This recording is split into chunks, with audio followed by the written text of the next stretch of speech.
Alors on va commencer. Bonsoir à toutes et à tous. Bienvenue dans l'auditorium du Monde pour cette conférence de la vie de Yohann Soufi intitulée « Quelle justice internationale pour Gaza ?» Bienvenue également à tous ceux qui nous suivent en visio. Vous êtes très nombreux ce soir. Il y a plus de 500 personnes qui nous suivent en visio. Je vais commencer par me présenter. Je suis Anne Guillon. Je suis journaliste au magazine La Vie. Et voilà, bonsoir Yohann Soufi. Bonsoir, merci de l'invitation. Donc vous êtes avocat spécialisé en droit international. Vous avez donc une connaissance approfondie de la justice internationale. Vous avez travaillé notamment au sein du tribunal pénal international pour le Rwanda, le TPIR, et du tribunal spécial pour la Sierra Leone, dont les travaux ont abouti à la condamnation pour crime de guerre de l'ancien président du Libéria, Charles Taylor. Et puis, vous avez également mené de nombreuses enquêtes pour les Nations Unies sur des crimes au Timor oriental, en Côte d'Ivoire, en Centrafrique et au Mali, et puis plus récemment en Ukraine. Voilà. Et puis surtout, vous connaissez très bien la bande de Gaza, puisque vous avez été chef du bureau des affaires juridiques de l'UNRWA, qui est donc l'agence des Nations Unies chargée des réfugiés palestiniens. Et ça, c'était à Gaza, de septembre 2020 à mars 2023. Et puis, vous êtes aussi très actif sur les réseaux sociaux, notamment sur X, le nouveau Twitter, où vous commentez avec rigueur et toujours selon le prisme du droit l'actualité tragique de la région. Et c'est cette expertise qui nous a semblé particulièrement pertinente aujourd'hui, alors que l'horreur des massacres dans la bande de Gaza nous plonge dans la sidération et l'impuissance. Alors que peut faire le droit international aujourd'hui pour y mettre fin? Comment se fait-il que la Cour internationale de justice n'ait pas encore pu imposer un cessez-le-feu dans la bande de Gaza? Je vais maintenant vous laisser la parole pour 45 minutes environ, et puis on passera à une séance de questions-réponses, interventions. Et donc les personnes qui sont en visio peuvent envoyer leurs questions via le chat, et nous les poserons en direct. Je vous laisse la parole. Merci beaucoup Anne de l'invitation, merci aussi à La Vie, et merci à vous d'être là, merci aussi à ceux qui regardent. Oui, effectivement, c'est une question que peut faire la justice internationale pour Gaza que je me pose depuis, on va dire depuis le 7 octobre, mais bien avant en réalité. Et j'aimerais y répondre peut-être en 3 temps. Le premier, ce sera d'abord de faire un constat. Le constat de crimes qui, effectivement, des deux côtés d'ailleurs, choquent notre conscience d'une certaine manière, mais qui s'inscrivent dans un contexte plus ancien. Tout n'a pas commencé le 7 octobre. C'est ce que le secrétaire général avait rappelé. D'ailleurs, ça avait suscité la polémique en octobre 2023. Mais c'est important de comprendre, pour solutionner cette situation, de la replacer dans son contexte historique et juridique. Dans un deuxième temps, et de mettre des mots aussi. Je pense que ce qui est important aussi dans le constat, c'est d'utiliser justement le langage du droit, des termes juridiques. Alors on en discutera probablement ensemble, crime de guerre, crime contre l'humanité, génocide, on pourra en discuter. Le deuxième temps, c'est qu'est-ce qui existe déjà? Et vous avez parlé de la Cour internationale de justice, on pourra parler aussi de la Cour pénale internationale, des mandats d'arrêt qui devraient arriver très prochainement, mais aussi des juridictions nationales. Qu'est-ce que peuvent faire les tribunaux français, les tribunaux israéliens, les tribunaux britanniques et j'en passe.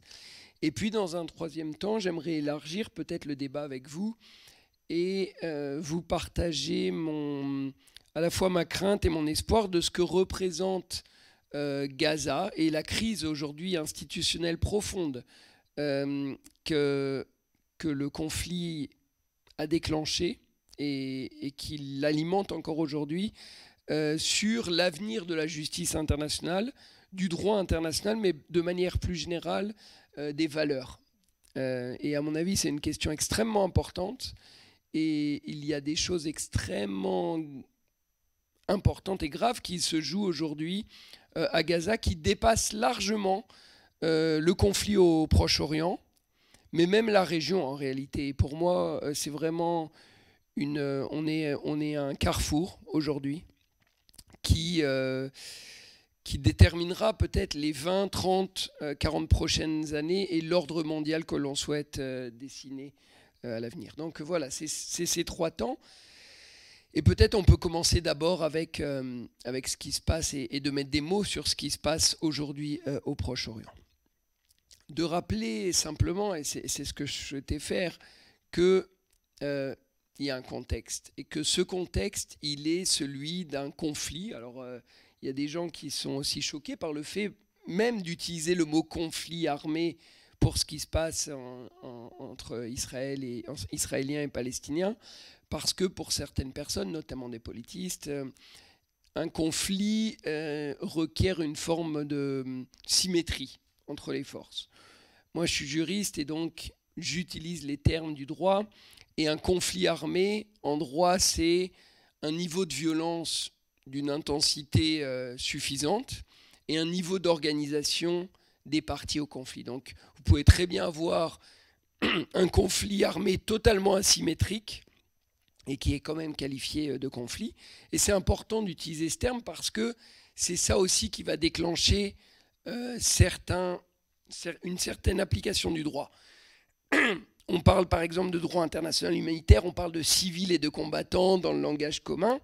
On ne parle de ces termes qu'à partir du moment où il y a un conflit. De la même manière, on ne peut, et ça va vous parler, on ne peut parler de crimes de guerre qu'à partir du moment où il y a une guerre. Donc, vous voyez pourquoi, pour le juriste que je suis, de mettre le terme conflit, même s'il peut choquer certaines personnes, est importante. Et donc, ce conflit, il dure depuis 75 ans, et avec certains mécanismes qui sont similaires en réalité et qui s'inscrivent dans la durée. Ces mécanismes, ils sont d'abord ceux de l'impunité.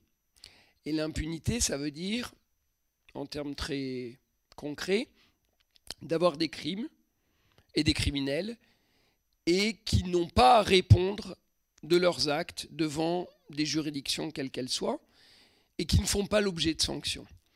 Et c'est ça dont on parlera aussi de cette question. Pourquoi est-ce qu'il n'y a pas de sanctions pour ces crimes? Et donc peut-être, je ne vais pas faire un cours d'histoire et je suis le moins bien placé pour le faire, mais je dis 75 ans parce qu'en réalité, depuis la création d'une certaine manière d'Israël, qui a aussi déclenché la Nakba, qui est le déplacement forcé des populations locales palestiniennes qui vivaient sur ces terres et qui ont été chassées de leurs terres depuis 1948, on assiste à des tensions plus ou moins fortes et à un conflit pour lesquels il n'y a toujours pas eu de solution. Parce qu'en réalité, ces personnes, et c'est aussi, on pourra en discuter peut-être, une des clés de compréhension des attaques contre UNRWA, ces personnes, elles espéraient revenir. Et si vous connaissez un peu les symboles importants dans la culture palestinienne, il y a par exemple celle de la clé. Voilà, parce que pour beaucoup de familles palestiniennes, et à Gaza, moi j'en ai été témoin, il y a encore cette idée, cet espoir qu'un jour, on reviendra chez soi, et qui se transmet de génération en génération, et on a gardé la clé de la maison, parce qu'un jour, on retournera à Jaffa, on retournera à Haïfa ou dans ces villes-là. Et donc voilà, cette impunité qui commence, et ensuite une résistance, un conflit qui utilise des moyens armés,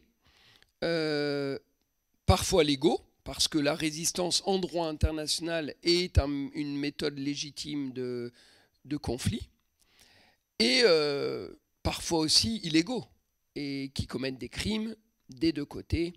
Et donc on a des crimes, en réalité des crimes de guerre, des crimes contre l'humanité, on a des attaques contre des civils, que ce soit dans le cadre du conflit armé ou pas, dans le cadre d'attaques terroristes, qui en réalité ne sont pas réprimées par des formes judiciaires. Et donc ça, voilà, depuis 75 ans, avec depuis 20 ans, l'ONU notamment, qui essaye de trouver des moyens de mettre des termes et des mots sur ce cycle de violence sans fin. Et donc on a des commissions d'enquête qui sont mises en œuvre par l'Organisation des Nations Unies, qui ont pour objet d'enquêter sur des faits. Alors c'était le cas en 2008-2009, au moment d'une escalade de violence. C'était le cas aussi en 2014. Je suis désolé, je ne me rappelle plus du nom exact des opérations. Elles ont toutes des noms poétiques. C'était quoi Iron Cast, je crois, ou un truc comme ça. Plomb durci, voilà, c'était plomb durci. En 2014 à nouveau, on a une nouvelle commission d'enquête en 2018, au moment de la Grande Marche du Retour. On a eu aussi une commission d'enquête en 2021, et à chaque fois, les mêmes constats, qui sont des crimes, c'est-à-dire des violations du droit international, sont commis de chaque côté. Aucune forme de sanction pour les auteurs de ces crimes. Et en parallèle, une colonisation qui se poursuit, notamment en Cisjordanie, et à Gaza, un blocus qui est maintenu en violation du droit international, avec une population qui est prise au piège et qui est privée de beaucoup de choses, notamment de sa liberté de circuler, mais aussi de biens de première nécessité, et surtout qui est privée d'espoir en réalité. Parce que moi, c'est vraiment ce qui m'a choqué le plus à Gaza, c'était à la fois la normalité de la vie quotidienne, des projets qui sont les mêmes à Gaza qu'ailleurs dans le monde, et d'ailleurs qu'en France, c'est-à-dire d'envoyer ses enfants à l'école, de pouvoir fêter les anniversaires comme il se doit, des choses très simples, et en même temps une forme de désespoir que je n'ai vécu nulle part ailleurs. Et vous l'avez rappelé, j'ai travaillé dans pas mal de régions du monde où il y a eu des conflits armés. Il y avait toujours, d'une certaine manière, l'espoir que ça s'améliore. Et à Gaza, ça n'existait pas. Et il y avait aussi ce sentiment d'enfermement extrême. Et ça m'amènera à parler de ce qui se passe aujourd'hui. Mais Gaza était déjà une prison à ciel ouvert quand j'y vivais. Et si vous aviez des espaces de normalité, vous aviez toujours ces murs qui étaient à quelques kilomètres de là où vous étiez, dont vous ne pouviez pas d'ailleurs approcher parce que c'était au péril de votre vie. Et aussi ce bruit, ce bourdonnement, je l'ai dit plusieurs fois dans les médias, mais moi ce qui m'a choqué, voire traumatisé dans les premiers jours, les premières semaines où j'ai vécu à Gaza, c'est ce bourdonnement incessant des drones qui sont au-dessus de vos têtes. Pour moi, c'était un désagrément, parce que vous ne dormez pas bien, parce que c'est bizarre d'entendre un bruit, un bourdonnement systématique. Mais je n'avais pas ce traumatisme qu'avaient notamment les enfants de Gaza, de savoir que ce drone, en réalité, c'est une épée de Damoclès au-dessus de votre tête qui, à tout moment, peut détruire l'immeuble dans lequel vous vivez, peut détruire l'école dans laquelle vous étudiez, et donc peut mettre fin à la vie. Et il n'y a pas une seule personne à Gaza qui n'est pas un membre de sa famille, un cousin, un voisin, qui n'ait pas un jour été tué par soit un soldat israélien, soit par un drone. Et donc voilà, c'est un peu ce climat dont il faut se rappeler.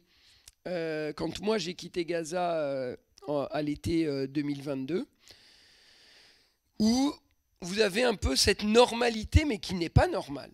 C'est-à-dire cette vie qui, depuis 16 ans, pour une population, est devenue leur mode d'existence, mais qui en réalité est un mode de survie, sans espoir que ça s'améliore, et surtout avec la conviction profonde, et que tout le monde avait alerté. Tous les gens qui connaissaient le Proche-Orient avaient dit « ce sera peut-être le 7 octobre, ce sera peut-être le 15 novembre, ce sera peut-être en 2025, ce sera peut-être en 2032, mais à un moment ou à un autre, on avance vers le chaos. » C'était sûr, c'était certain, on avait tous alerté. Et d'ailleurs, j'avais envoyé au monde une tribune entre Gaza et aujourd'hui, j'ai travaillé en Ukraine. et je parlerai de cette comment dirais-je, cette différence de traitement. Mais en rentrant d'Ukraine, j'avais voulu écrire un article que j'avais publié dans Le Monde, une tribune.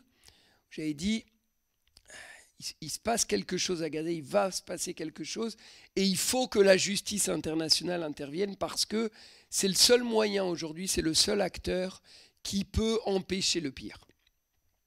C'était pas prémonitoire parce que c'était le constat que faisaient tous les gens qui étaient experts de la région, mais il y avait d'autres urgences.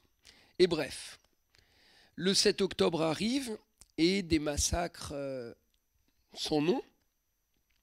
1200, un peu moins, 1147 il me semble, Israéliens qui sont tués, dont une immense majorité de civils, des prises d'otages, et un traumatisme profond pour la société israélienne. Rappelons quand même que l'État d'Israël a été construit sur une seule promesse, celle d'offrir aux Juifs qui ont été persécutés partout dans le monde, et notamment en Europe, la sécurité. Et donc, c'est là aussi où il faut comprendre ce traumatisme profond, où cette promesse est rompue, et où ce voisin qu'on avait oublié, je veux dire, c'est très révélateur aussi le fait que ce festival de musique ait eu lieu à quelques kilomètres de Gaza. J'imagine qu'on pouvait entendre la musique depuis Gaza de ce festival, mais il y avait une omission totale en réalité de ce qui se passait de l'autre côté du mur. Et moi, ça aussi, ça m'avait surpris, choqué, parce que j'avais un passeport diplomatique. Donc, vous savez, pour moi, Tel Aviv, c'était 45 minutes de voiture. J'étais chez moi à Gaza, et puis j'allais à Tel Aviv, et je rentrais 3 heures après. Pour mes collègues palestiniens, c'était une réalité totalement différente. C'est-à-dire que l'immense majorité, si ce n'est la totalité de mes collègues, n'avaient jamais été de l'autre côté du mur, mais même n'avaient jamais rencontré leur famille qui se trouvait en Cisjordanie. Et donc, quand on parlera ensuite, probablement, de quel est l'avenir, comment est-ce qu'on peut définir un jour un État palestinien, il faut se dire que cette division, elle existait déjà, y compris dans l'esprit des gens, de se dire qu'en même temps, il y avait une proximité extrême entre la Cisjordanie et Gaza, et en même temps une distance sociale, physique, géographique, politique extraordinaire. Bref, de l'autre côté, depuis le 7 octobre, ce qui s'est passé, c'est la même chose. Il n'y a pas de mots. Il n'y a pas de mots pour décrire ce qui se passe depuis le 7 octobre. Vous avez une population qui est prise au piège, qui tous les jours est bombardée, qui est privée d'eau, d'électricité, de médicaments, de nourriture, et qui, alors avant elle survivait, aujourd'hui elle ne survit pas. C'est-à-dire que moi, tous les gens à qui je parle à Gaza, aujourd'hui, honnêtement, ils attendent une chose, c'est de mourir. Ils n'ont plus d'espoir. Leur vie est un cauchemar au quotidien. Leurs enfants ont perdu les quelques rires qu'ils avaient encore quand j'y étais. Et tous les soirs, le bourdonnement, mais cette fois avec des attaques indiscriminées. Une nouvelle stratégie israélienne qui est que pour une cible potentielle, on peut tuer 200 civils, qu'il n'y aura aucune conséquence. Et c'est la réalité aujourd'hui de ce qui se passe à Gaza, c'est-à-dire qu'on a des crimes de guerre, on a des crimes contre l'humanité, on a, certains parlent d'un génocide, d'autres d'un risque de génocide. Ce qui est certain, c'est qu'on a une population qui est déshumanisée totalement dans l'indifférence relative d'une partie du monde. Et donc ces gens-là, qu'est-ce qu'ils attendent ? Ils savent qu'ils ne peuvent rien attendre de l'extérieur, qu'ils ne peuvent rien attendre de l'intérieur, qu'ils ne peuvent rien attendre de la puissance occupante d'Israël, et donc ils attendent juste de mourir.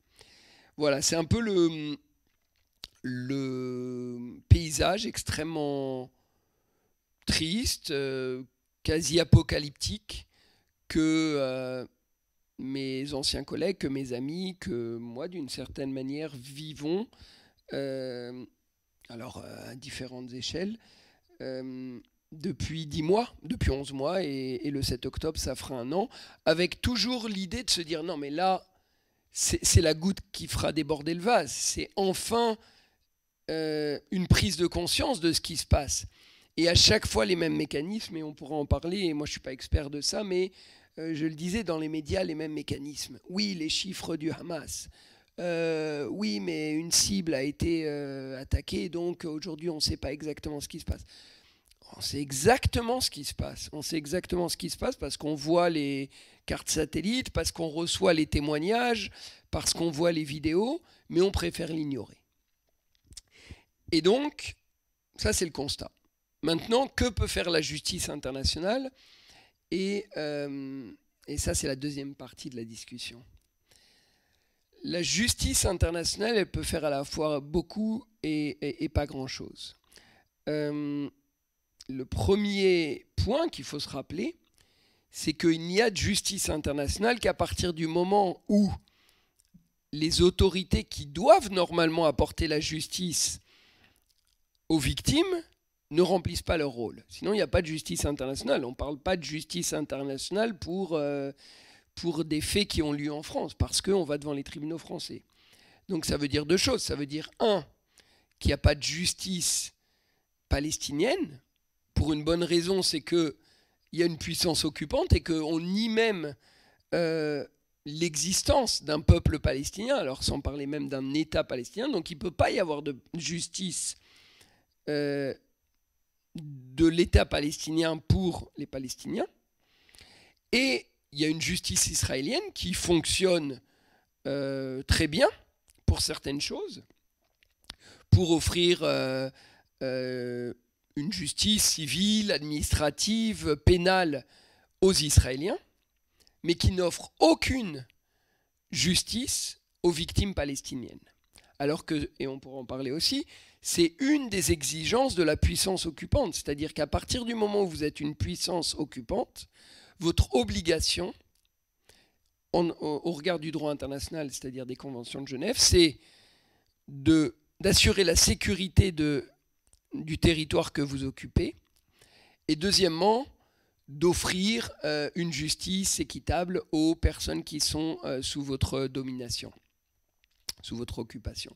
Et c'est pour ça, et je pense qu'on en parlera aussi, que le statut de Gaza, y compris après 2005, après le retrait des colonies israéliennes, et jusqu'à aujourd'hui, il est important. Et ce débat dans les médias, oui, mais Gaza n'était pas occupé, c'est important pour nous les juristes parce que c'est ça qui va déterminer, je vous disais, les obligations, ou non d'ailleurs, de l'État qui occupe. Et Gaza était occupé, y compris après 2005, parce que Israël avait, et ça a été confirmé par la Cour internationale de justice le 19 juillet, je vous en parlerai, parce que Israël assurait, avait le contrôle en réalité de la bande de Gaza, elle avait le contrôle des entrées des biens et des personnes par la voie terrestre, par la voie aérienne, il n'y en avait pas, par la voie maritime, et elle contrôlait tout.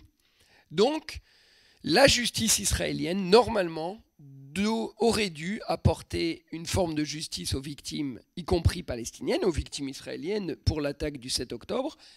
C'est le cas, il y a des enquêtes en cours, mais aussi aux victimes palestiniennes, elle ne le fait pas. Et donc, ça c'est un constat qui n'est pas nouveau, hein, quand je vous parlais d'impunité, c'est plus eux. Et donc, il y a eu, à la fois par l'autorité palestinienne et par d'autres États, un mouvement qui s'est mis en marche à partir de 2009 pour déclencher des mécanismes de droit international. Et je vais vous parler de 2 mécanismes. Le premier, c'est la Cour internationale de justice. Et le second, c'est la Cour pénale internationale. Très brièvement, je vais essayer de distinguer les deux. Dans les médias, ça fait 1 an que j'essaye de prêcher la bonne parole, de ne pas les confondre, mais on le fait toujours. Le problème, c'est qu'elles sont tous les deux à La Haye, donc en plus, ça crée la confusion. Mais c'est très simple. La Cour internationale de justice, c'est un organe des Nations Unies. C'est l'organe judiciaire principal des Nations Unies. Et elle fait 2 choses.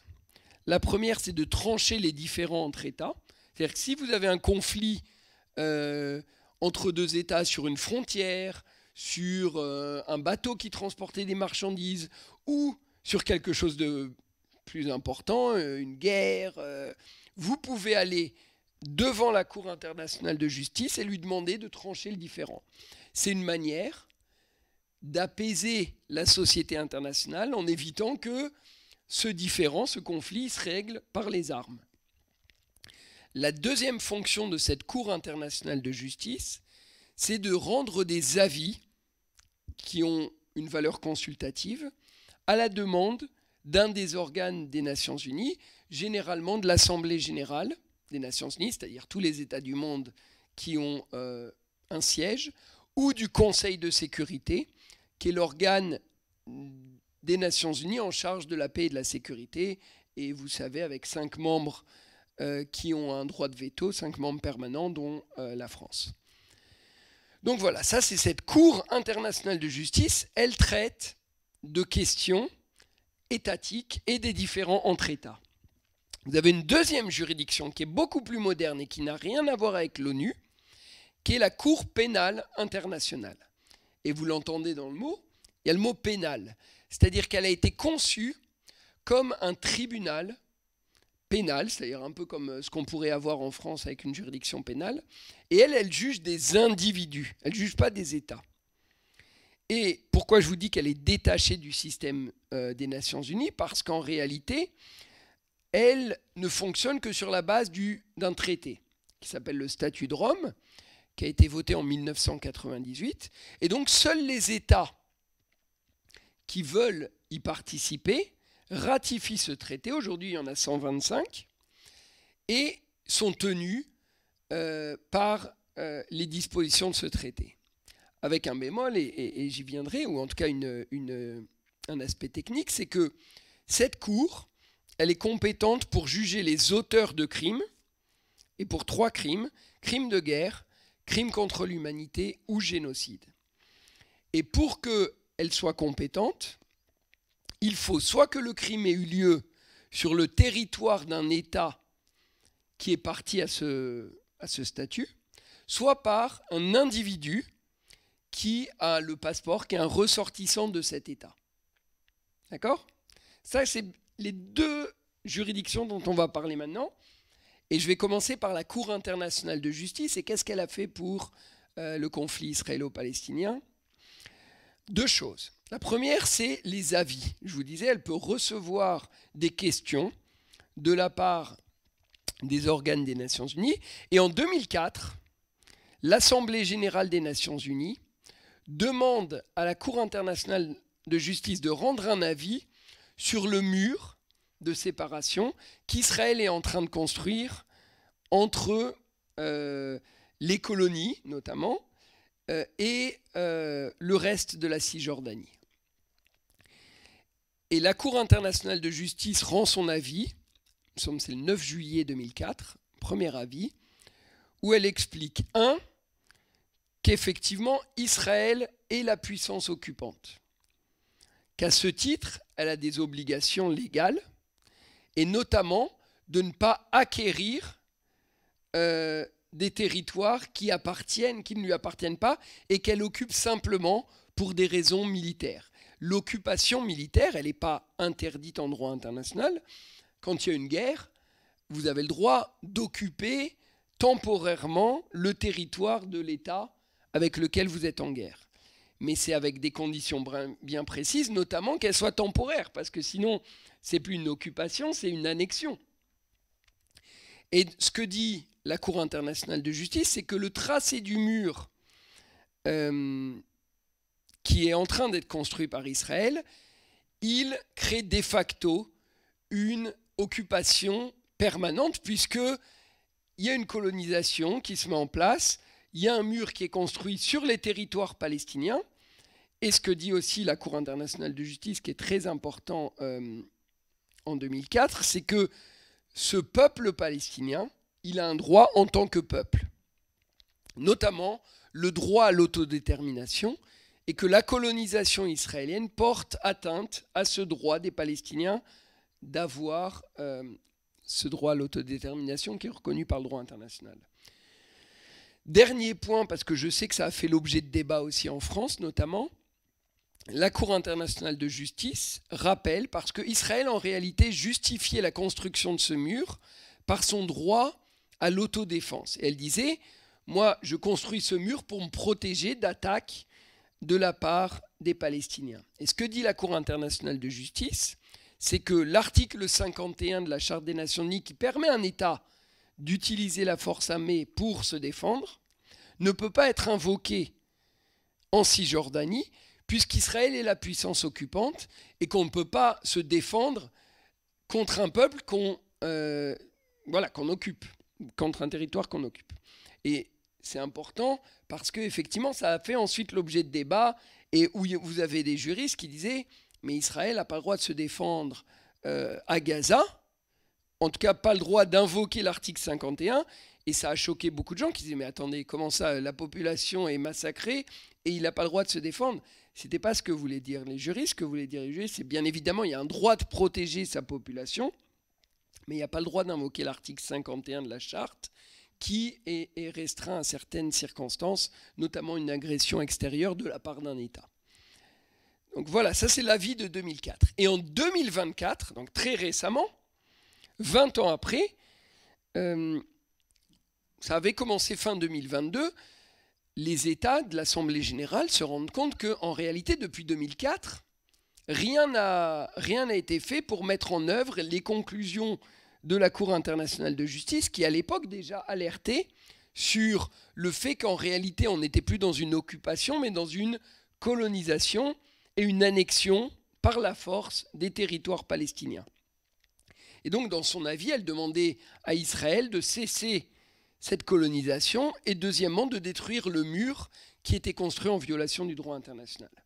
Et donc en 2022, les États de l'Assemblée générale disent mais il ne s'est rien passé depuis, au contraire la colonisation continue et donc on va demander pour le 20e anniversaire de cette décision à la Cour internationale de justice de rendre un second avis qui portera sur les conséquences de l'occupation illégale du territoire palestinien.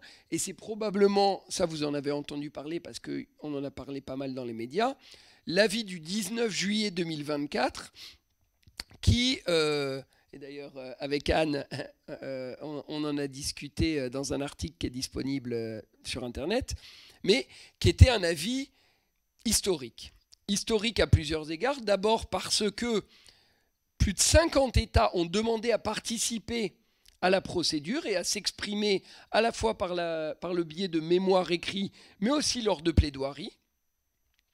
Et parce qu'il y a eu une forme de consensus au moment de ces plaidoiries sur le fait que, aujourd'hui, en réalité, ce que faisait Israël, c'était une annexion de la Palestine et donc un projet colonial. Mais la Cour internationale de justice a été beaucoup plus loin. Elle a conclu, qu'il y avait effectivement un projet colonial. Deuxièmement, qu'aujourd'hui, on avait une annexion de facto des territoires palestiniens en violation flagrante des principes de la Charte des Nations Unies qui interdit l'acquisition de territoires par la force. Mais elle a aussi analysé les politiques et pratiques d'Israël dans ces territoires occupés. Et elle a dit qu'aujourd'hui, d'après elle, ces politiques constituent une violation de l'article 3 de la charte sur l'interdiction de la discrimination raciale. Et cet article 3, il interdit deux choses, la ségrégation raciale et l'apartheid. Et donc ce que dit la Cour internationale de justice, c'est que ce qui se passe aujourd'hui dans les territoires occupés, c'est soit une ségrégation, soit un apartheid, soit les deux. Elle dit qu'il y a une violation de l'article 3, elle ne va pas plus loin, elle ne le caractérise pas. Il y a certains juges qui sont allés plus loin, qui ont dit « moi je considère que c'est à la fois une ségrégation et un apartheid », qui est un crime en droit international.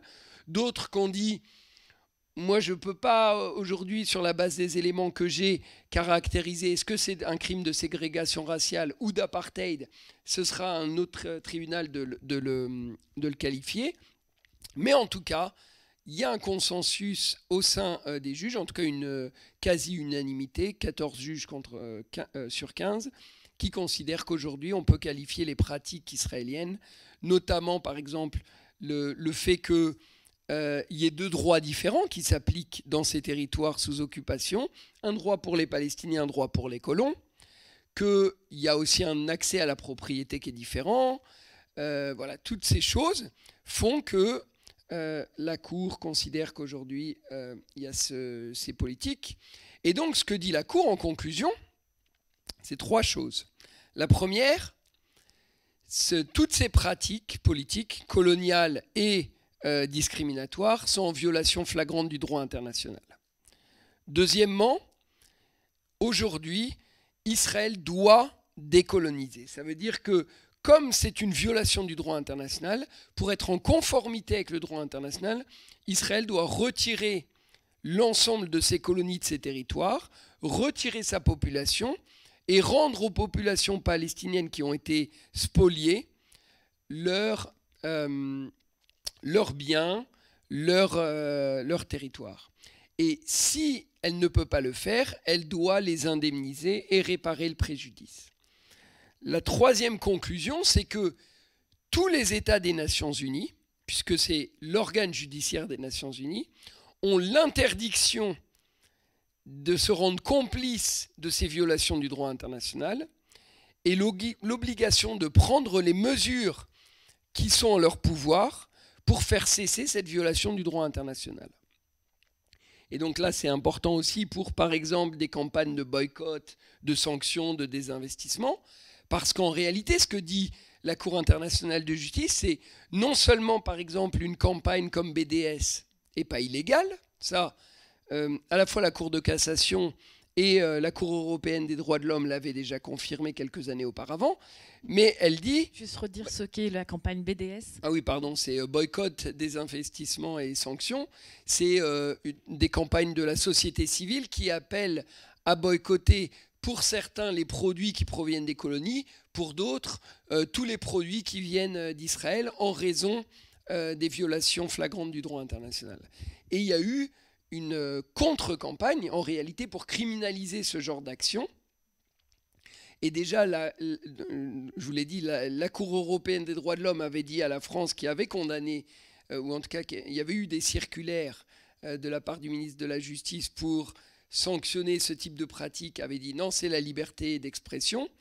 Et la Cour de cassation, il me semble que c'est en 2022, avait pris acte de cette décision de la Cour européenne des droits de l'homme et avait considéré que du coup, ce n'était pas illégal. Mais la Cour internationale de justice va plus loin, elle dit c'est à vous les États aujourd'hui de prendre des mesures qui font en sorte que ces pratiques illégales ne soient plus possibles. Ça, c'est pour la Cour internationale de justice, pour la partie avis consultatif. Il y a une deuxième caractéristique de cette juridiction dont je vous ai parlé tout à l'heure, c'est les contentieux entre États. Et ça, vous avez dû en entendre parler. Fin 2023, en décembre, l'Afrique du Sud déclenche une procédure contre Israël en arguant que Israël viole la Convention de 1948 pour la prévention et la répression du crime de génocide.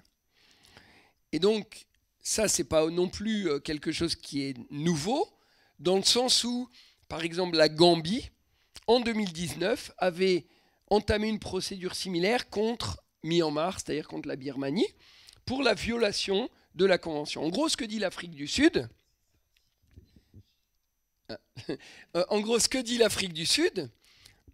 c'est Israël, comme l'Afrique du Sud, comme d'ailleurs tous les États du monde, nous sommes partis à une convention, qui est la convention dont je vous ai parlé, de 1948, qui interdit aux États de commettre un génocide, ce qui paraît quand même le b.a.-ba, qui interdit aussi de promouvoir le génocide ou de ne pas sanctionner les personnes qui se rendraient coupables de génocide ou qui inciteraient au génocide. Et donc ce que dit l'Afrique du Sud, c'est moi je considère aujourd'hui que Israël, par son action à Gaza, viole ses obligations au titre de cette convention. Et donc je demande à la Cour internationale de justice de trancher ce différend entre nos deux pays. En janvier 2024, le 26 janvier, la Cour internationale de justice fait une analyse préliminaire du dossier et considère qu'il n'est pas manifestement infondé. Elle conclut qu'il y a même un risque plausible de génocide à Gaza et donc qu'elle doit prendre des mesures conservatoires pour prévenir une violation des droits qui en réalité, c'est un critère assez bas de preuve, mais en gros, c'est un peu comme un référé. Ouais, je vais prendre un exemple qui peut-être vous parlera plus. Si vous avez une décision qui dit on va détruire cet arbre auquel vous tenez absolument, qui est en face de votre maison, et que vous savez que la procédure va prendre 5 ans, et qu'entre-temps, non seulement on a détruit l'arbre, mais on a construit une autoroute devant chez vous. Que la justice vous donne raison, c'est plus trop utile puisque l'arbre a été détruit, peut-être la maison, etc. C'est un peu le même raisonnement. Et ce que dit la Cour, c'est s'il y a un risque d'un préjudice qui est tel qu'il y a effectivement un génocide qui est en cours, mais que ça met 10 ans avant de considérer qu'il y a effectivement un génocide et que donc il faut ordonner des mesures à l'État, ça n'a plus d'intérêt. Et donc, s'il y a un risque plausible qu'il y ait un génocide, dans ce cas-là, la Cour peut prononcer ce qu'on appelle des mesures conservatoires. Et donc, c'est ce qu'elle fait le 26 janvier. Elle ordonne à Israël de s'abstenir de commettre un génocide et de poursuivre toutes les personnes qui incitent au génocide. Il ne se passe rien, aucun changement. L'Afrique du Sud retourne devant la Cour en mars et dit, regardez, il n'y a eu absolument aucun changement dans les pratiques d'Israël. Au contraire, la situation elle est bien plus grave aujourd'hui en mars qu'elle ne l'était en décembre quand on vous a saisi. Et donc la Cour lance une deuxième série de mesures encore plus contraignantes. Elle exige d'Israël qu'elle laisse rentrer l'aide humanitaire, puisque ce que disait l'Afrique du Sud, c'est, moi je peux vous prouver qu'il y a un génocide, c'est que Israël ne mène pas une guerre, puisqu'elle prive d'eau, d'électricité, de nourriture, toute cette population qui par définition va subir les conséquences et va mourir de ces mesures qui sont indiscriminées. Et donc c'est bien que l'objectif il n'est pas uniquement militaire, il est bien de détruire une population, ce qui est la définition d'un génocide. Et donc l'Afrique du Sud retourne en mars, et la Cour dit il faut que mes mesures conservatoires soient encore plus fortes, et donc j'exige d'Israël qu'elle laisse rentrer l'aide humanitaire de manière massive, puisqu'on a eu un risque de famine cette fois qui est avéré. Aucune réaction de la part d'Israël. Et en mai 2024, dernière saisine de l'Afrique du Sud, avant la prochaine, puisque j'ai entendu que l'Afrique du Sud voulait à nouveau retourner devant la Cour, et l'Afrique du Sud dit, regardez, la population aujourd'hui est réfugiée à Rafah, et Israël a annoncé une attaque imminente sur Rafah. C'est une nouvelle preuve de génocide, et donc on vous demande, la Cour internationale de justice, d'ordonner un cessez-le-feu et d'interdire à Israël d'attaquer Rafah. La Cour n'ordonne pas un cessez-le-feu général, mais elle ordonne à Israël de suspendre et d'interrompre son attaque sur Rafah sans aucune conséquence, vous le savez, puisque l'attaque a eu lieu. Voilà où on en est de cette affaire. Il y a une deuxième affaire, je vais passer très vite dessus, c'est le Nicaragua contre l'Allemagne, toujours à propos de Gaza. Et ce que le Nicaragua disait, c'est, regardez, il y a un génocide en cours. Combien de temps ? 15 minutes. Oh non, je suis exactement dans les temps, parfait. Il y a un génocide qui est en cours, et l'Allemagne a, en raison de cette convention, l'interdiction d'être complice de génocide. Et l'Allemagne l'est de deux manières. La première, en donnant des armes à Israël. La seconde, en ayant suspendu le financement de UNRWA, l'agence des Nations Unies qui apportait l'aide humanitaire à Gaza. Et donc il y a cette procédure. Et là, la Cour internationale de justice considère qu'il n'y a pas de preuve suffisante que l'Allemagne, que ordonner ça à l'Allemagne immédiatement fera cesser le préjudice. Et donc, elle considère que ce sera renvoyé au fond et que notamment il faudra d'abord déterminer si oui ou non il y a un génocide qui a eu lieu à Gaza, avant de déterminer si oui ou non l'Allemagne viole ses obligations en étant complice de ce génocide. Ça, c'est pour la Cour internationale de justice. Donc, vous l'avez vu, 2 procédures parallèles. L'une qui a une histoire bien plus ancienne, qui est l'avis consultatif, mais qui aura des effets extrêmement importants dans un futur proche et lointain. Et le deuxième, c'est une procédure contentieuse entre États, avec notamment l'Afrique du Sud contre Israël, qui est la procédure principale, à laquelle de nombreux États se sont joints, l'Espagne, le Chili, le Mexique, qui ont dit « nous, on veut intervenir dans cette procédure du côté de l'Afrique du Sud ». Et donc ça, c'est une procédure qui prendra probablement entre 8 et 10 ans, mais qui aboutira à une conclusion et qui aura un effet contraignant. Maintenant, la seconde juridiction, c'est la Cour pénale internationale. Et donc, je vous le disais, des mandats d'arrêt contre des individus pour des crimes internationaux.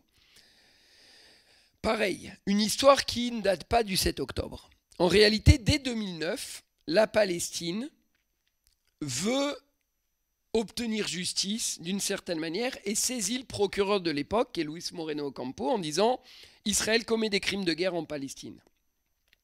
Le procureur, vous le verrez, la Palestine, c'est un peu la patate chaude qu'on se passe de procureur en procureur à la CPI. CPI, la Cour pénale internationale. Et donc le procureur de l'époque, Luis Moreno Ocampo, attend la fin de son mandat et dit « Moi, je ne peux pas ouvrir d'enquête en Palestine puisque la Palestine n'est pas un État au sens du statut de Rome et que son statut étatique, même au regard du droit international, est flou. Et donc, je ferme le dossier. » Soit, la Palestine, en 2012, saisit l'Assemblée générale et devient un membre observateur de l'Assemblée générale et à ce titre a le droit de ratifier les conventions. Et qu'est-ce qu'elle fait ? En 2015, elle décide de ratifier le statut de Rome, qui est un traité international, et donc elle devient le 1er janvier 2015, non sans difficulté politique, puisque Israël a tout fait pour que ça n'ait pas lieu, mais en 2015, la Palestine devient le 123e État parti au statut de Rome. Et donc, elle peut à ce titre saisir la Cour pénale internationale, ce qu'elle fait immédiatement, et elle demande au procureur de l'époque, qui est Fatou Bensouda, de lancer une enquête pour tous les crimes commis sur le territoire palestinien à partir du 13 juin 2014. Donc vous voyez, elle demande un effet rétroactif. Et c'est à ce titre-là qu'en 2019, la procureure dit « Moi, je considère qu'effectivement, 1, la Palestine est un État au sens du statut, 2, qu'il y a prima facie, c'est-à-dire en apparence des crimes qui ont été commis sur le territoire palestinien et que donc je peux ouvrir une enquête. Simplement, je demande à la à la chambre préliminaire de me dire exactement ce que c'est que ce territoire palestinien. Et en 2021, les juges rendent une décision en disant le territoire palestinien pour le statut de Rome, c'est la Cisjordanie, compris Jérusalem-Est et Gaza. Et donc, vous pouvez mener des enquêtes pour tous les crimes qui sont commis sur ce territoire. Et immédiatement après, la procureure ouvre une enquête et elle dit, voilà, maintenant moi, j'enquête sur tous les crimes qui sont commis depuis le 13 juin 2014 sur le territoire palestinien. Coup de chance encore, puisque 2021, c'est la fin de son mandat, et c'est le nouveau procureur Karim Khan qui prend ses fonctions. À l'époque, 2021-2022, et c'était l'objet de mon article dans Le Monde, c'est pas une priorité la Palestine, pas du tout. Dans les 10 enquêtes, les 10 situations, on appelle ça, c'est-à-dire pays, si on veut, qui font l'objet d'une enquête du procureur, la Palestine, elle arrive en dernier. Vous avez l'Ukraine en haut, le Darfour, la Libye, parce que c'est compliqué le métier de procureur de la Cour pénale internationale. Vous avez 125 États qui sont partis, vous avez des crimes internationaux qui sont commis partout dans le monde, et vous devez choisir. Vous avez 400 enquêteurs et procureurs, et vous avez les moyens financiers de faire 1 ou 2 dossiers par an. Et donc il doit choisir, doit faire des choix difficiles, et la Palestine ne rentre pas dans ces choix. C'est extrêmement critiqué à l'époque, comme un double standard, parce que ce que disent beaucoup de pays du Sud, c'est « Attendez, vous avez fait que des dossiers contre des pays africains.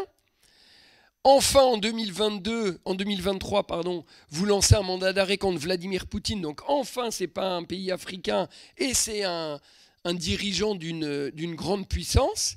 Mais il n'y a toujours aucun dossier contre des responsables occidentaux, entre guillemets, ou en tout cas contre des alliés des Occidentaux. Et la Palestine en est l'exemple le plus frappant. Donc beaucoup de critiques. Et là, le 7 octobre a lieu, renverse les cartes. Et enfin, le 20 mai 2024, le procureur de la Cour pénale internationale lance un mandat d'arrêt contre 3 dirigeants du Hamas. Ismaël Haniyeh, qui était au Qatar, qui était le responsable de la branche politique. Cette procédure, elle a été close puisqu'il a été tué en Iran, dans une frappe israélienne. Et 2 autres dirigeants qui étaient à Gaza. Yahya Sinwar, qui est le chef de la branche militaire du Hamas, lui est toujours vivant, c'est certain, et Mohamed Daif, qui lui était le chef des brigades Al-Qassam, qui est la branche armée du Hamas. Et lui, on ne sait pas son statut, Israël dit qu'il a été tué, le Hamas dément. Donc, pour l'instant, l'affaire n'a pas été close, notamment pour les crimes du 7 octobre. Et de l'autre côté, un mandat d'arrêt contre Benjamin Netanyahou et Yoav Gallant pour crimes de guerre et crimes contre l'humanité, pour la campagne de Gaza et notamment pour ce que je vous disais, cette atteinte indiscriminée qui prive d'eau, de nourriture, de médicaments la population et aussi pour la destruction totale de la bande de Gaza. Voilà, donc ça c'est pour la Cour pénale internationale. Normalement, la pratique dans l'histoire de la Cour, c'est que le procureur ne communique pas sur les mandats d'arrêt, attend que ce soit confirmé par les juges, ce qui prend généralement 1 ou 2 semaines, 3 semaines pour les dossiers les plus compliqués, puisqu'en réalité, les juges doivent simplement vérifier qu'il y a les éléments juridiques et que la preuve que le procureur prétend avoir, c'est-à-dire pas les éléments de preuve, juste que le procureur dit c'est suffisant pour lancer un mandat d'arrêt. Honnêtement, à Gaza, la preuve, elle est flagrante. Ce qui s'est passé par contre, c'est que l'Angleterre a, le 10 juin, essayé de retarder au maximum la procédure et demande à la Chambre, mais moi j'ai un doute parce que la Palestine, ça c'est un peu technique, mais en 1995 a signé les accords d'Oslo, qui dit que c'est Israël, en tant que puissance occupante, qui peut juger les Israéliens pour les crimes commis sur le territoire palestinien dans les territoires occupés. Et donc, moi, je considère que, moi, l'Angleterre, que vous n'avez pas compétence pour juger les ressortissants israéliens. Honnêtement, je vous le dis, il n'y a aucune chance que cet argument prospère. D'ailleurs, l'Angleterre s'est ensuite retirée quand il y a eu un changement politique, que c'est le Labour qui a pris le gouvernement, ils ont retiré leur procédure.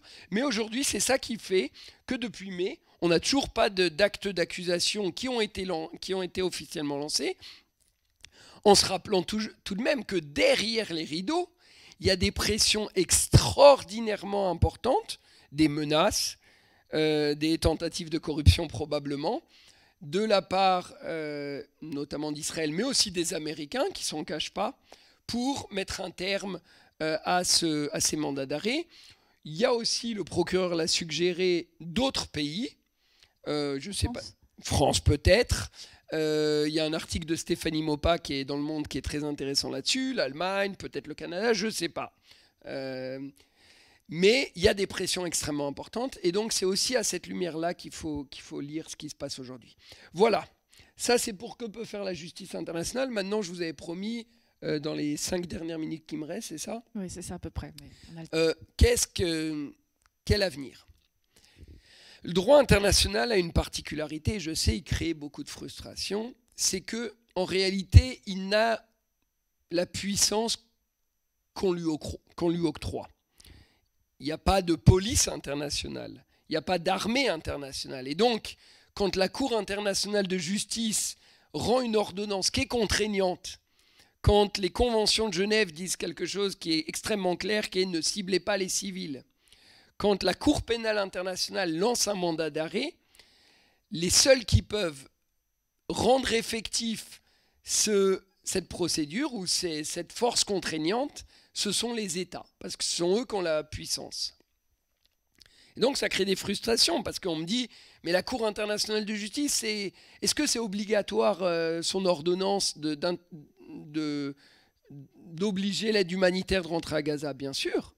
Et d'ailleurs, il n'y avait pas besoin d'attendre l'ordonnance de la Cour internationale de justice pour dire qu'Israël a l'obligation de laisser rentrer l'aide humanitaire. C'est un principe qu'un enfant de 5 ans pourrait comprendre, que dans une guerre, il y a des règles, et que ces règles, elles sont simples à comprendre. On ne cible pas les civils, on permet l'aide humanitaire de rentrer pour que les civils puissent manger, boire, et on cible les cibles militaires en respectant autant que possible le principe de précaution des vies civiles. On ne cible pas les hôpitaux, etc. Et on ne les utilise pas non plus comme des bases. Mais le droit international ne peut être mis en œuvre qu'à partir du moment où des États le mettent en œuvre. Et donc cette crise du droit international, j'avais aussi écrit un autre article avec un ami, Belir Nabli, qui s'appelait « Gaza, cimetière du droit international ». Pourquoi ? Pas parce qu'il y a des violations qui choquent notre conscience à Gaza, parce que c'est la même chose en Syrie, c'est la même chose en Ukraine, c'est la même chose au Darfour, c'est la même chose au Congo, au Myanmar, et j'en passe. Mais parce que pour la première fois, en tout cas moi dans mon existence, et j'ai l'impression dans l'histoire, ces États qui eux-mêmes se revendiquaient de ces principes, ces États qui ont contribué à construire la justice pénale internationale, sont prêts aujourd'hui, pour des raisons dont on pourra débattre et que je ne comprends toujours pas aujourd'hui, à abandonner les principes fondamentaux, les piliers du droit international. Et ça a une conséquence extrêmement importante, parce que, je vous disais, la justice internationale, elle n'a pas de force, de puissance au sens traditionnel du terme. Elle a une seule force, d'où elle dégage son autorité, c'est sa légitimité. C'est-à-dire que le fait que le Hamas, comme Israël, l'Iran comme les États-Unis, la Chine comme la Russie, se revendiquent d'une certaine manière de ces principes. De dire non, non, nous on attaque ces gens-là, mais pas parce que ce sont des civils, parce que c'est une cible militaire. Tout le monde essaye de justifier ses actions au regard de ces principes. C'est très rare que vous entendiez, même des groupes armés, même les plus extrémistes, dire « nous, on n'en a rien à faire des conventions de Genève et on tue les civils ».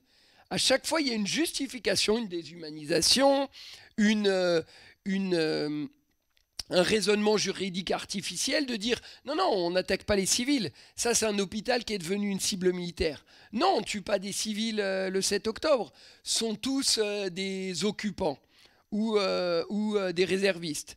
Non, je ne les prive pas d'eau et d'électricité. J'empêche le Hamas d'avoir de l'électricité pour ses missiles, je ne sais pas quoi. » Et très inventifs, tous les groupes, tous les États sont très inventifs dans leur justification de leurs opérations qui sont en violation flagrante du droit international, mais au prisme du droit international.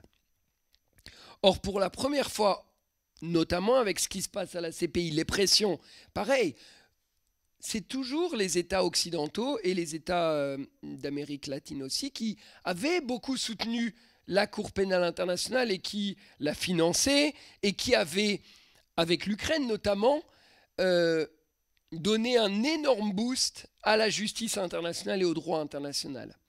Et ce qui se passe aujourd'hui, et notamment en raison de cette temporalité similaire entre l'Ukraine et Gaza, c'est qu'on assiste à un naufrage, on assiste à un effondrement des valeurs, y compris dans les démocraties occidentales.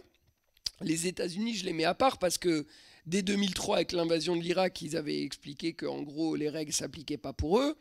Ils n'ont jamais ratifié le statut de Rome de la CPI. Ils ont même en 2002 pris une décision qui s'appelle The Hague Invasion Act, qui dit que si un soldat américain est arrêté par la Cour pénale internationale, ils peuvent envahir les Pays-Bas. Donc, eux, je les mets de côté. Mais les Britanniques, les Français, les Allemands, toute leur soft power, toute leur légitimité, elle était aussi basée sur des valeurs et un respect du droit international. Et aujourd'hui, on est prêt à abandonner ça.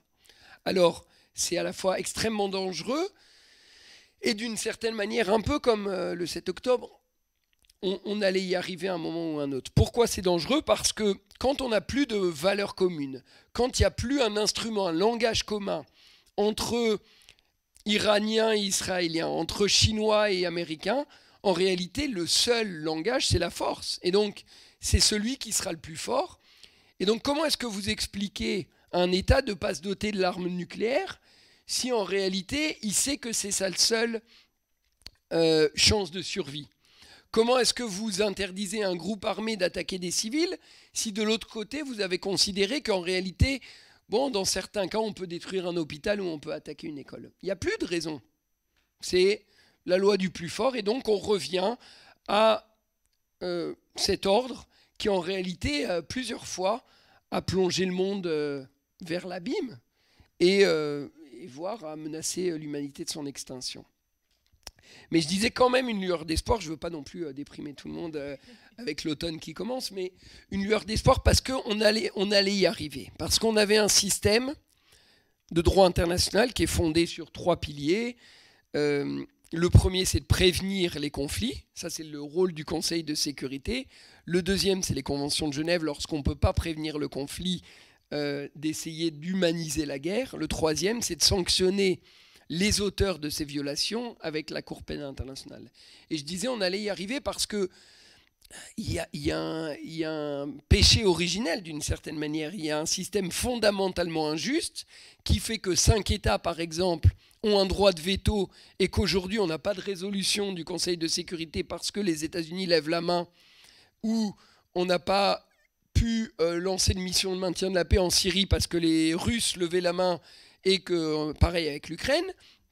Et donc, on a un système qui est dysfonctionnel et qui est profondément injuste et qui pouvait perdurer tant qu'on avait quelques puissances qui dominaient le monde, qui a pu même prospérer dans les années 90 parce qu'on avait un monde unipolaire en réalité où les Américains ont soutenu la justice internationale dans certains pays et l'ont ignoré dans l'autre comme en Irak.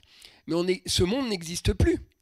Et on a de plus en plus un monde qui évolue avec une puissance qui est éclatée, avec des États qui n'acceptent plus ni ce monde bipolaire, ni ces alliances des circonstances, et donc chacun y voit son intérêt. Et aujourd'hui, vous avez avec les BRICS, mais aussi avec d'autres États, des pays qui aspirent à plus d'égalité, à plus de justice. Et donc aujourd'hui, ce que j'espère, moi, c'est que Gaza, en réalité, et cette crise importante de légitimité du droit international, elle appelle à une construction plus juste, sur la base de règles et pour un droit plus effectif en réalité, pour peut-être une réforme des Nations Unies.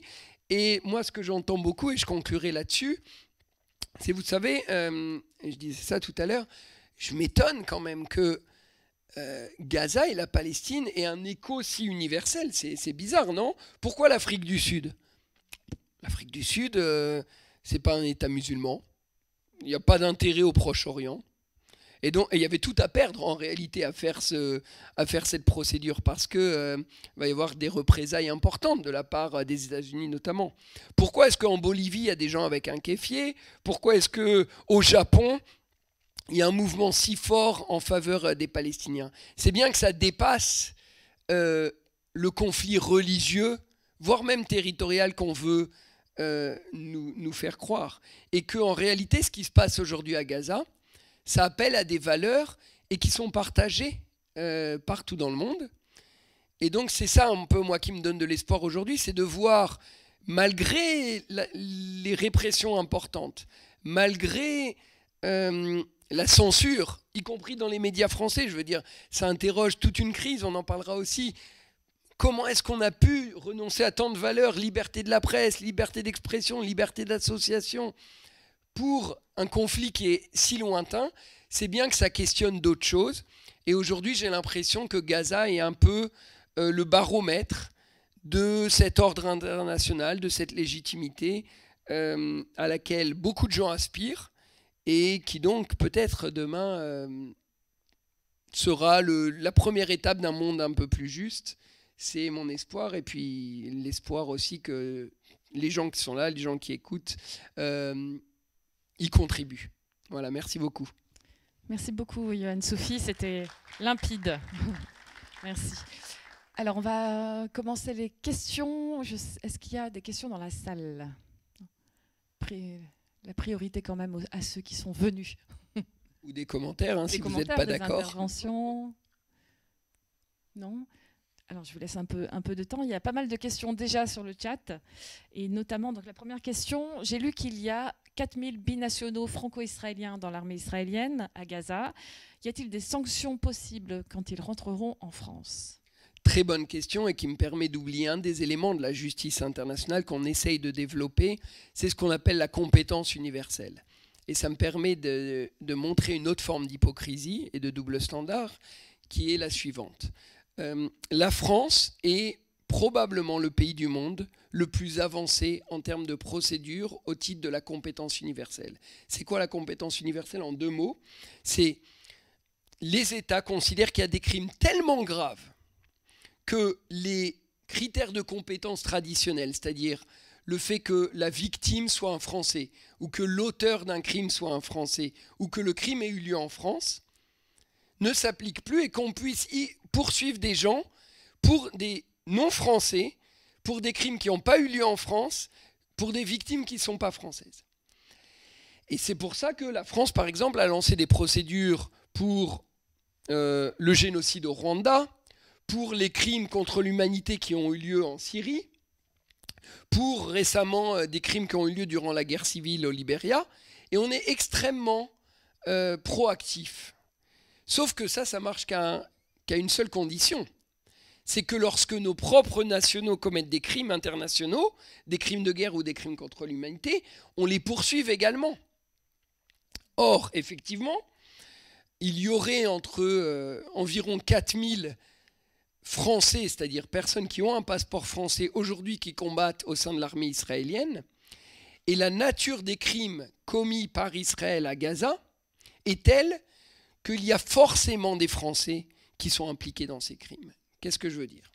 C'est que, vous savez, ça fait 20 ans que je travaille presque dans la justice internationale, ça m'est jamais arrivé, encore une fois, de poursuivre l'auteur direct d'un crime, celui qui a appuyé sur la gâchette. Pourquoi?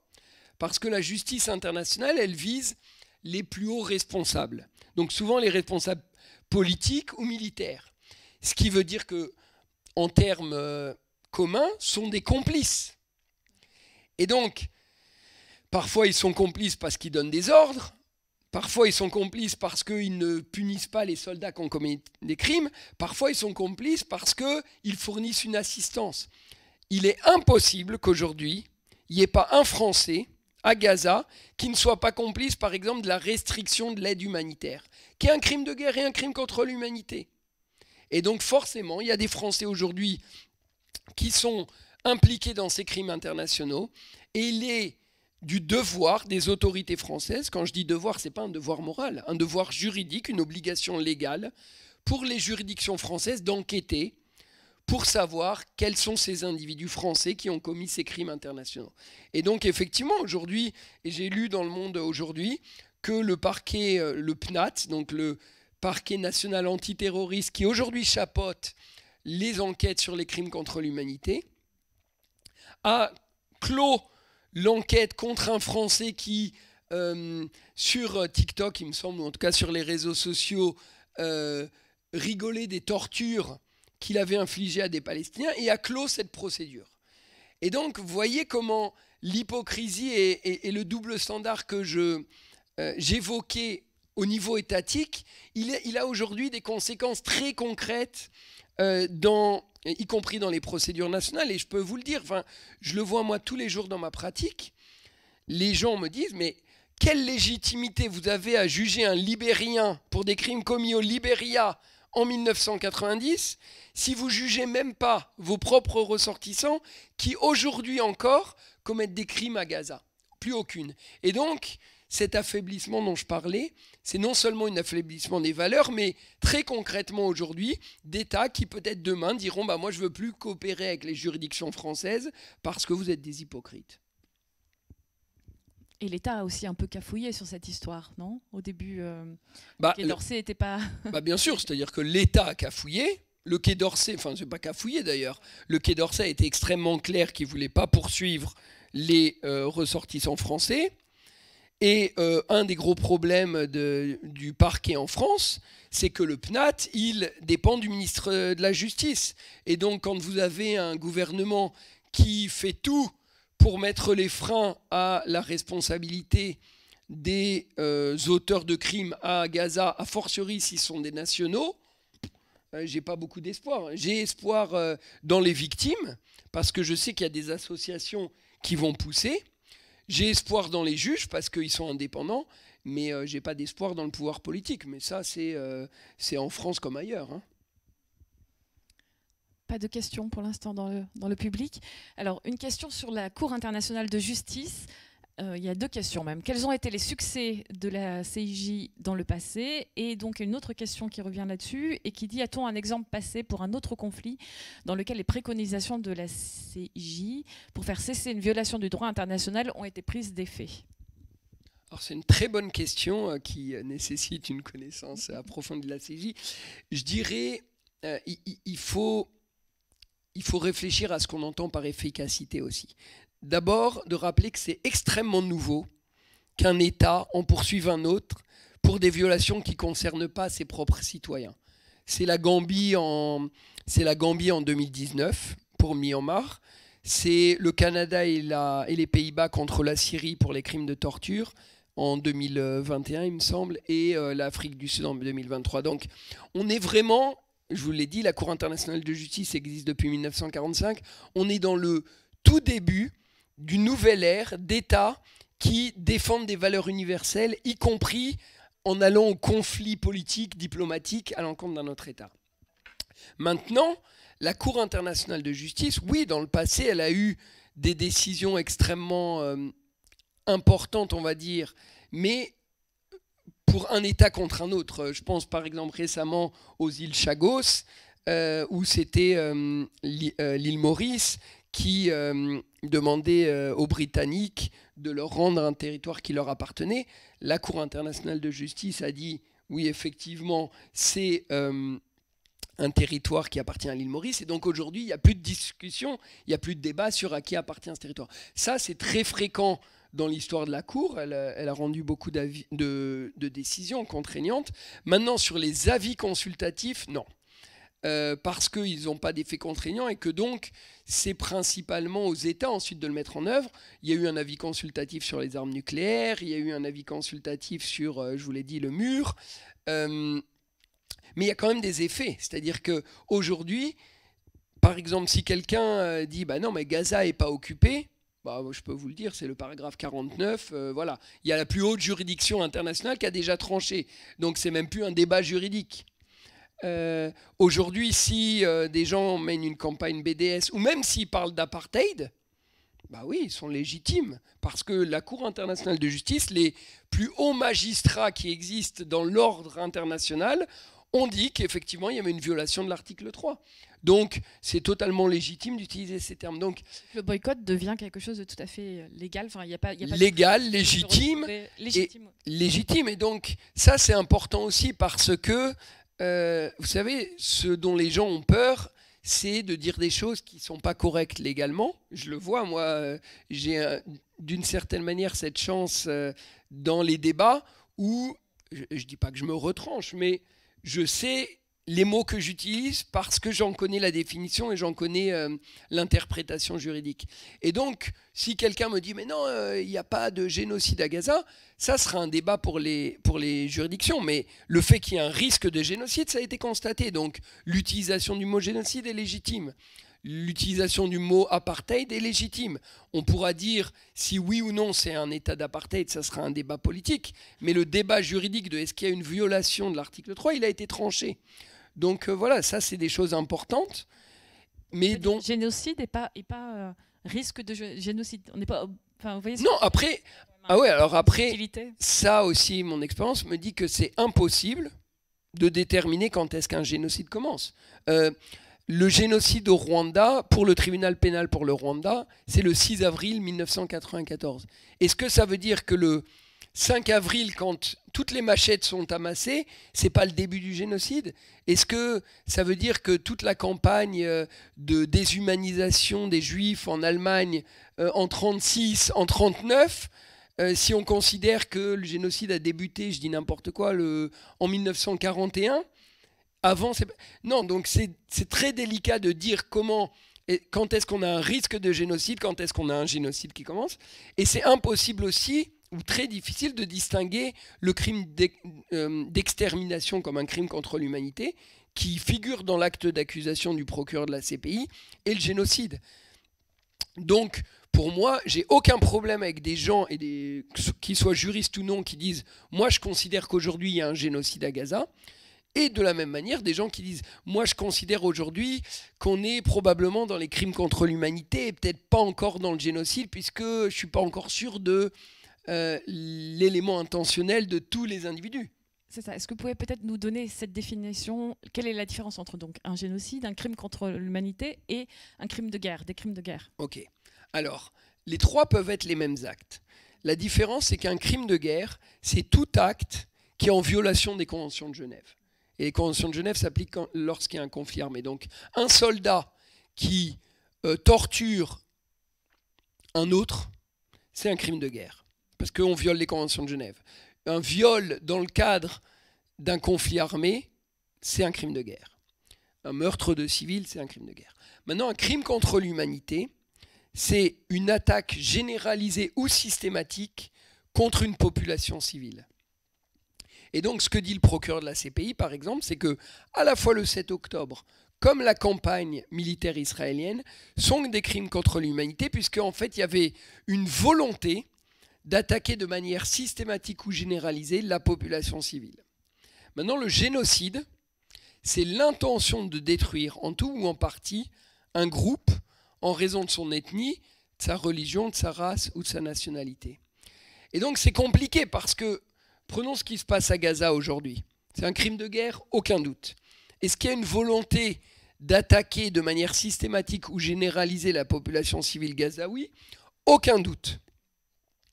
Est-ce qu'il y a la volonté de détruire la population gazaoui en raison de sa nationalité palestinienne ou de sa religion musulmane ou chrétienne ou de son ethnie ou de sa race? Ça, c'est une question qui doit être débattue en audience. Il y a des gens qui vont apporter de la preuve. Le procureur, s'il considère qu'il y a la preuve suffisante pour prouver le génocide, il va apporter la preuve. La défense dira non, c'était peut-être un crime contre l'humanité, mais il n'y avait pas l'intention génocidaire. Mais c'est compliqué. Et en plus, elle dépend au cas par cas. C'est-à-dire que vous pouvez très bien avoir, et ça a été le cas au Darfour par exemple, une personne qui est poursuivie pour génocide, et on dit « Ah, lui, il a l'intention génocidaire. » Ça ressort de ses speeches, ça ressort de ses actions, ça ressort du pouvoir qu'il avait.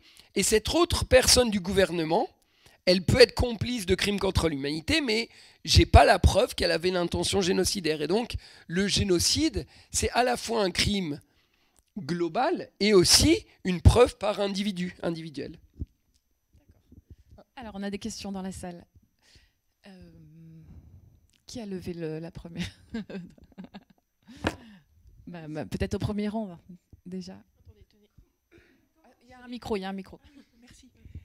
Comment expliquer la passivité, voire la complicité de nos dirigeants occidentaux? Très très bonne question qui sort largement de mon champ d'expertise. Honnêtement, j'ai du mal à comprendre. Je comprends les doubles standards parce que le droit international a toujours été appliqué de manière asymétrique et de manière sélective. Mais aujourd'hui, cette déshumanisation totale de la population gazaoui, je ne peux pas l'expliquer. En France, j'ai quelques indices, mais qui sont personnels. Je me dis, on a une responsabilité dans la Shoah qui est indiscutable. Et donc, il y a peut-être cette crainte que je ne comprends pas politiquement, parce que c'est deux choses qui n'ont rien à voir. On peut très bien dire, bien évidemment, que la France, l'Allemagne sont responsables du génocide des Juifs durant la Seconde Guerre mondiale, et en même temps de dire ce qui se passe à Gaza est totalement inadmissible et constitue des crimes au regard du droit international, et la colonisation l'est aussi. Deuxièmement, je pense qu'on a un souci avec notre passé colonial et qu'on a du mal à comprendre que pour la plupart des pays du Sud global, le conflit israélo-palestinien est un conflit colonial. Et ça, à mon avis, on a encore du mal à le comprendre. Il y a aussi des intérêts stratégiques, politiques locaux. Il y a aussi le traumatisme qui est réel du terrorisme qu'on a vécu dans nos chairs à Paris. Et donc, la manière dont certains présentent ce conflit comme une lutte antiterroriste, et d'ailleurs, quand on repense à Macron qui a dit oui, on va faire une coalition anti-Hamas comme une coalition anti-Daesh, ça montre qu'il y a aussi cette grille de lecture parmi certains. Voilà, à mon avis, c'est un ensemble d'éléments qui fait qu'aujourd'hui, aussi une déshumanisation des Palestiniens, le fait aussi qu'il n'y ait pas de soutien, y compris dans les capitales arabes, pour les Palestiniens, le fait aussi qu'on n'ait pas de solution. Même moi, aujourd'hui, je n'ai pas de solution. La Palestine, elle est morcelée tellement que de dire on va faire 2 États, c'est bien, mais comment concrètement? Est-ce qu'on appelle à la décolonisation? Est-ce qu'on appelle à un État avec des droits égaux? Personne n'a de solution et personne n'a envie en réalité de traiter les questions. Donc voilà, moi je pense que c'est un peu tout ça, mais j'avoue que j'ai été surpris, j'ai été choqué par les responsables politiques, par les médias aussi. Je peux vous dire, je lisais certains journaux, j'ai vécu aussi certaines expériences sur des plateaux télé qui m'ont fait questionner profondément l'intégrité, y compris de certains journalistes, et qu'aujourd'hui encore, je ne m'explique pas. Oui, madame, derrière. Oui, ma question est toute simple. Qui paye les juristes de la Cour internationale de justice, devant qui les membres sont-ils responsables? Parce que moi, j'aurais bien posé la même question que précédemment. Enfin, comment ça se fait que des gens qui ont une telle autorité, a priori, soient si peu écoutés, quoi? Alors, juste pour être sûr, Cour internationale de justice, pas Cour pénale internationale. De toute façon, c'est les mêmes mécanismes. Parce qu'il y en a une, la Cour pénale. Excusez-moi, la Cour pénale, vous avez dit qu'elle dépend des Nations Unies. Non, c'est le contraire. Ah non, excusez-moi. Cour pénale internationale, c'est... La question, c'est à propos de la Cour qui ne dépend pas des Nations Unies, ouais. Donc qui est-ce qui les paye? Même réponse pour les deux. En réalité, les États qui sont partis à un traité payent les fonctionnaires de ces organisations. Si vous êtes fonctionnaire des Nations Unies, tous les États, selon une quote-part qui est calculée en fonction, alors à la fois de si vous avez ou non gagné la guerre en 1945 et de votre produit national brut, vous allez contribuer. Par exemple, les Américains, il me semble, contribuent à hauteur de 20% au budget des Nations Unies. Donc, les fonctionnaires des Nations Unies sont payés à hauteur de 20%. C'est la même chose pour la CPI. C'est-à-dire que les États partis, les 125 États partis, contribuent et c'est une question très importante que vous posez parce que, effectivement, la France, par exemple, est un des principaux contributeurs de la Cour pénale internationale. Et donc, elle a une forme de levier, alors qui est limitée parce que, et ça je peux vous le dire, je peux témoigner, il n'y a pas un seul fonctionnaire, en tout cas c'est toujours l'illusion que j'ai, il n'y a pas un seul fonctionnaire de la Cour internationale de justice ou de la Cour pénale internationale qui n'est pas guidé par une boussole morale et juridique qui est détachée des États. Mais les décisions sont dépendantes ensuite de la volonté des États. Et je vais vous donner un exemple très concret. Ukraine. J'étais en Ukraine, j'ai jamais vu autant d'argent dépensé par les États pour soutenir la justice pénale internationale. C'était incroyable. Et maintenant, Gaza, je peux vous dire que ce sera 2 salles, 2 ambiances. Ça n'aura rien à voir. Tout sera fait pour, y compris au niveau budgétaire, pour être sûr que les enquêtes du procureur et les poursuites du procureur n'arrivent pas à leur fin. Donc, effectivement, il y a cette dépendance financière aux États, mais qui est la même chose qu'ensuite pour la mise en œuvre des décisions. Je ne sais pas si j'ai répondu à vos questions. C'est très clair, mais donc, en fait, quand c'est les Nations Unies, il y a combien de pays qui payent ? 193. Oui, et dans l'autre cas, c'est seulement 125, mais c'est quand même, en gros, les mêmes pays. Non, ce sont, avec cette différence très importante que les États-Unis ne sont pas membres de la Cour pénale internationale, c'est le plus gros budget. La Russie n'est pas membre de la Cour pénale internationale, la Chine non plus, l'Inde non plus, le Pakistan non plus, Israël non plus. Donc voilà. Mais vous dire quand même que la Cour pénale internationale elle a un budget d'environ, alors ça ne va pas vous parler, mais 150 millions d'euros par an. Ce qui peut paraître beaucoup, mais ce qui est ridicule pour le mandat qu'elle a. Parce que, pour vous donner un ordre d'idée, le tribunal pénal pour le Rwanda pour lequel je travaillais avait environ un budget de 250 millions de dollars, ce qui équivaut à peu près aux euros, par an. Donc vous voyez, pour un conflit assez localisé dans le temps et dans l'espace, le tribunal pénal pour le Rwanda et celui pour l'ex-Yougoslavie avaient quasiment un budget de 250 millions de dollars. J'ai travaillé aussi pour le tribunal pour le Liban, qui est encore plus symbolique. Il y avait un budget de 60 millions de dollars tous les ans pour un procès par défaut pour l'assassinat de Rafik Hariri, l'ancien Premier ministre. Et à la Cour pénale internationale, qui doit enquêter sur tous les crimes commis dans le monde, sur tous les dirigeants, on lui donne un budget qui est à peine 2 fois plus important. C'est impossible. C'est un mandat qui est impossible. Mais ça, c'est une décision politique. C'est les États qui veulent garder le contrôle. Et donc, ça les intéresse de financer un tribunal pour le Liban pour l'assassinat d'Hariri, parce qu'ils contrôlent, ils savent où vont aller les poursuites.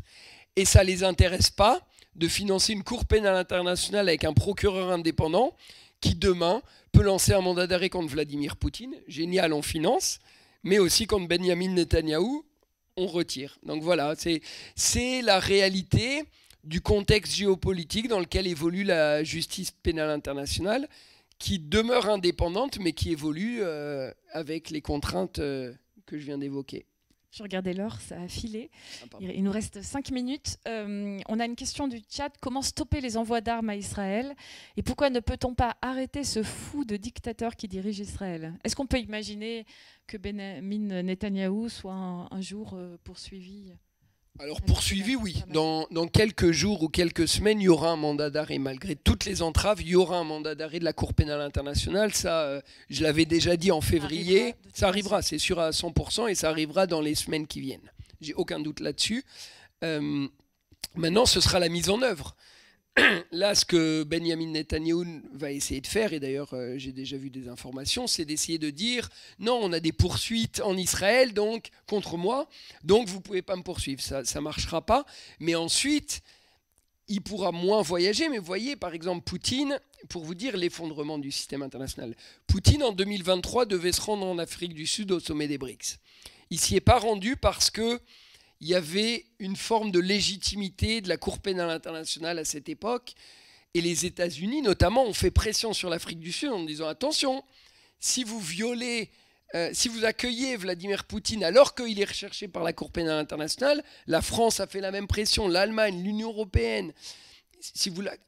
Vous allez violer vos obligations au regard du droit international. » Qu'est-ce qui s'est passé il y a 2 semaines ? Vladimir Poutine s'est rendu en Mongolie. Pourquoi ?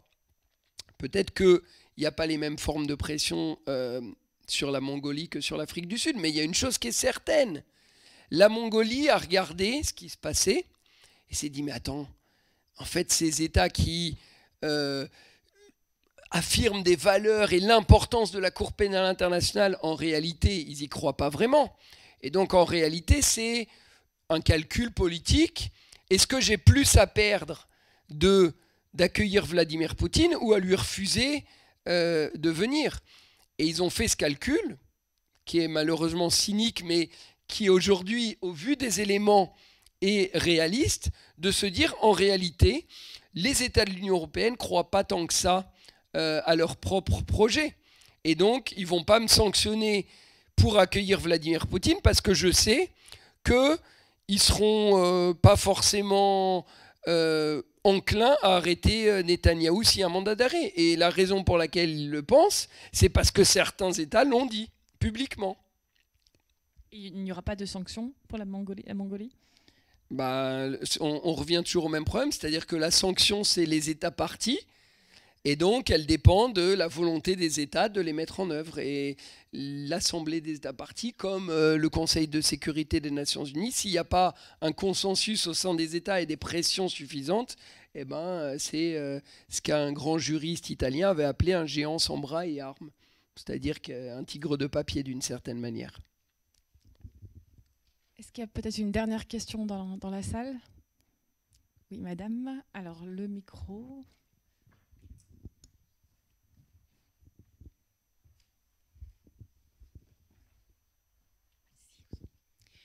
Maître Sophie, j'aimerais savoir, nous, les humains, les autres, sur le plan humanitaire, pas de justice internationale.